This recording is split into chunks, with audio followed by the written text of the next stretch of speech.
Thanks, Olivia. I just wanted to get a comment on the Supreme Court decision today on Moore versus Harper. Sure. This morning at the Supreme Court, there was a critical decision with respect to voting rights.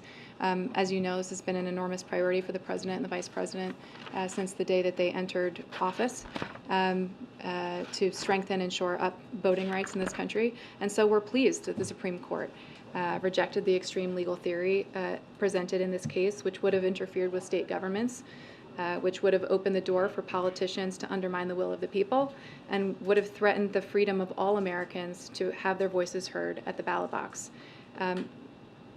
Again, as you just heard me say, the President and the Vice President have made this a significant priority since they first entered office, and they will continue to fight to make sure that to urge Congress to pass critical voting rights legislation in Congress as we go forward to ensure there are fair congressional maps and that people have access to the ballot box. A quick follow-up on inflation real quickly, please.